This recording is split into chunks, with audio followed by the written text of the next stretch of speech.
Saya berkali-kali berdebat sama orang-orang liberal. Sekarang saya tanya, mereka kan senang sekali ya mengutip ayat la ikraha fiddin, bahwa dalam agama itu tidak perlu pemaksaan.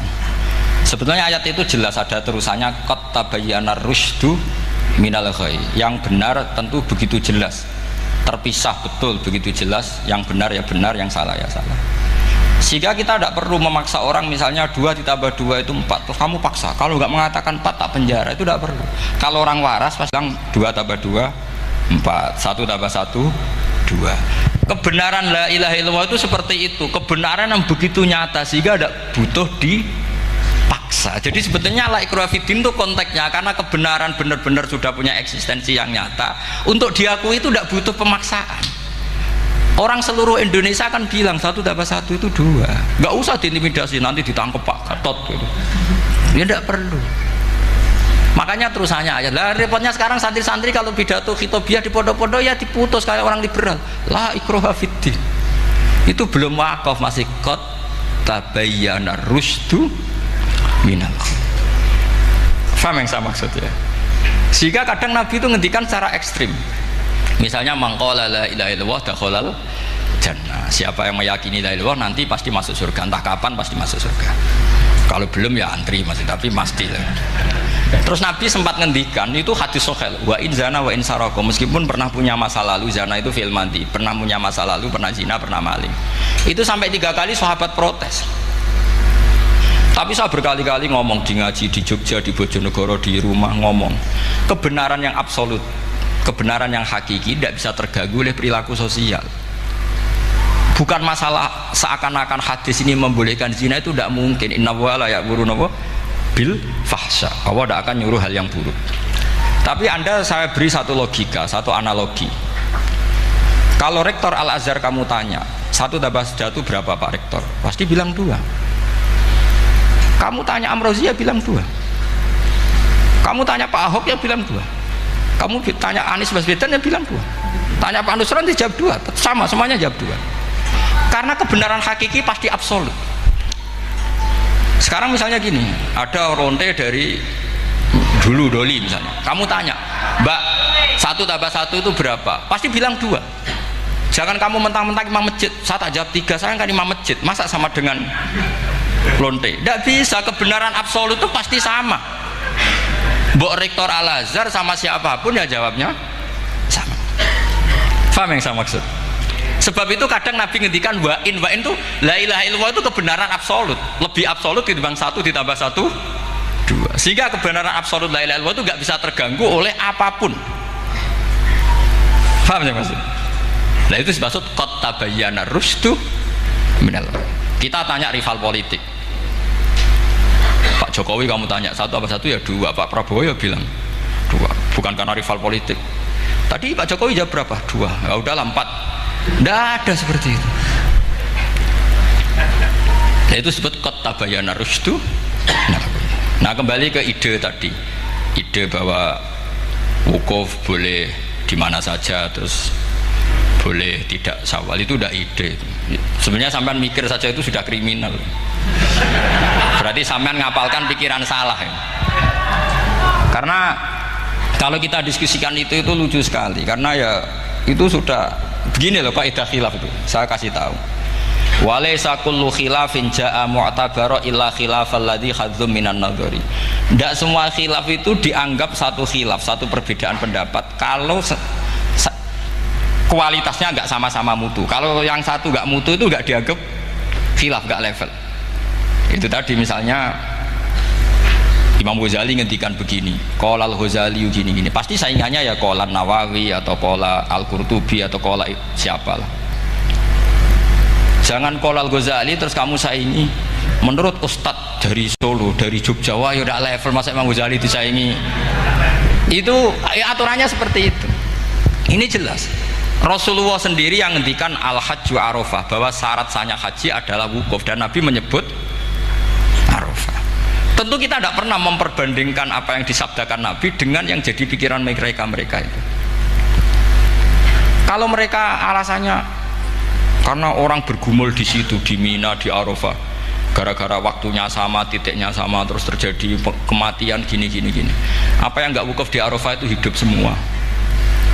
Itu kan kayak dalilnya orang rokok mari cepat mati. Oh, sing rokok ya mati. Orang-orang jil juga mati. Orang-orang liberal yang pikirannya katanya ingin menyelamatkan kehidupan juga pada akhirnya mereka mati. Mendingan mati di Arafah, keren di tanah suci. Bodoh usah begitu. Sebenarnya begini loh, mereka itu menjadi salah karena nggak mau ngaji fikih secara serius. Saya itu menyesal sekali ya, kenapa sih orang wukuf itu kok dungani suwira barbar itu mang sakiliane. Boy dongo aku yakin pangeran apian sediluk wis tetep dituruti gitu aja, gak usah lama-lama. Ya kata hikam kan gitu. Ngelingno pangeran ojo suwi-suwi, sing perlu dielingno sing iso lali. Pangeran iso lali kok men mbok elingno wae kan gitu cara madzhab hikam. Makanya kata madzhab hikam kan gitu, wa innama yunabbahu man yajuzu alaihil ikhfal, yang boleh diingatkan yang mungkin lupa. Tapi kalau masih ingat ya sudah tidak usah diingatkan lagi. Doa itu sekali saja. Saya ini termasuk korban kitab hikam. Loh, saya itu berkali-kali ke Mekah. Itu saya kalau dongo itu pertama di Multazam berdoa. Itu saya sebagai santri, ya pas di Multazam ingin berdoa lagi. Tapi mesti spontan itu ingat hikam. Yang boleh diingatkan yang mungkin lupa. Akhirnya bilang ya sudah tadi Gusti, ya gitu dok. Di putaran ketiga bilang tadi loh Gusti, gitu terus. Karena memang saya malu mengingatkan zat yang nggak mungkin lupa. Tapi sampean jangan ikut saya, ini kriminal. Ini termasuk sisi-sisi kriminal ilmu saya. Tapi ilmunya ada, sampean cari di hikam. Wa inna ma yunabbahu man yajuzu alihil ikhfal. Yang boleh diingatkan yang berpotensi lupa. Mungkin Anda punya dalih, wah aku dongo mau nunjukno butuh Gus, tapi rakemin disembadani. Ya alhamdulillah aku yang ngono. Tapi tak pikir makom sampean tidak seperti itu, tetap kepengen disembadani. Lalu pertanyaannya kemudian, kalau kita ngikuti fikih, sebetulnya nggak perlu menumpuk di Arafah. Sama cari di takrib, di mu'in, di semua bab fikih. Wukuf di Arafah itu sah dan tidak perlu muksun. Walau mutarodidan, meskipun hanya jalan-jalan. Bahkan di Fathul Mu'in diberi walau lagi, walau fitolabi abidin. Moro Arafah, golek duit ceblok atau golek apa, ini ya wis sah. Lu andai kan semua melakukan itu mau ngesif muter saja kan selesai kan. Mari terus dodongkrok di situ lama-lama. Iya enggak? Zaman Fathul Mu'in dihentikan walau mutarodidan, lewat tok itu sudah sah. Bahkan walau fitolabi abikan, meskipun tidak punya niat wukuf, pokoknya ke situ dia sudah nyari-nyari apa gitu. Sing mari menumpuk gara-gara semua itu ingin ideal. Wah mumpung di Arafah, ngentekno Tegal, ngentekno sawah, wah sudah. Makanya kalau haji itu sama orang yang ngedol Tegal mesti seru itu, wah itu nangis ya. Haji be orang alim atau orang KBIH gak iso nangis karena malah badi kan, dia kan nggak pati iso nangis mesti itu. Nah ini kan, nah ini penting saya utarakan. Jadi andikan orang itu ya haji kayak orang-orang alim. Setahu saya orang-orang alim kalau haji ya biasa saja, sekadarnya. Karena ya dia tahu ini masalah karena nanti ganggu yang lain, sekadarnya. Karena kita ini berlebihan, akhirnya menumpuk di situ. Padahal fikih zaman dulu sudah mengatakan walau mutarodidan fitolabi abikit, jelas itu takbirnya. Masih ingat atau jangan takbir itu? Harus ingat kan? Jadi ini kan problem kita lagi-lagi tidak hafal, kita tidak menguasai ngotok fikih. Saya dulu sinau Fathul Mu'in, makanya Gus Zofur itu cerita, kita ini hidup, Gus Zofur sering cerita ke saya, kita ini hidup berkah Gus. Zaman saya jenengan itu rata-rata teman-teman Fathul Mu'in itu setengah hafal i'anah. Ya karena kompetitornya ya baik, peminatnya ya baik. Dulu saking senengnya Gus Naji sama ilmu itu, beliau pernah ikut Fathul Mu'in era saya. Padahal sudah dari Mekah lama. Saking senengnya ilmu. Jadi kita dulu biasa diskusi dengan Gus Naji, dengan Gus Zofur karena saking senengnya ilmu. Ya itu tadi. Karena memang ilmu itu asik. Tapi kita ini belajar fikih itu tidak seperti itu. Kita sudah kayak, ya sudah kayak orang-orang yang nggak mau fikih. Wong nak dongo ning Arafah gini-gini terus ya hanya gitu-gitu dok. Nggak mikir kalau ganggu orang lain itu begini juga gitu. Itu satu. Jadi menurut saya sampai jangan pernah terlintas bahwa pendapat jil atau apa saja itu pendapat. Walaysa kullu khilafin ja'a mu'tabaro illa khilafal ladzi haddu minan nadhari. Tidak semua khilaf itu kita hitung khilaf kecuali yang kualitasnya sama. Kecuali begini kualitasnya agak sama. Misalnya sholat jenazah. Sholat jenazah itu trennya kan mayit di depan, terus imamnya itu di belakang. Nah itu boleh, ada ulama mengatakan nggak apa-apa. Sholat jenazahnya di depan, mayit imamnya di jenazahnya di belakang, imamnya di depan. Meskipun itu tidak lazim, tapi masih masuk akal. Itu tadi fa'innal janazah laisat bimanzilatil imam. Piye jenazah ora imam wajib kok ngarep. Alasannya apa? Loh itu tidak orang liberal, itu kitab Mahalil.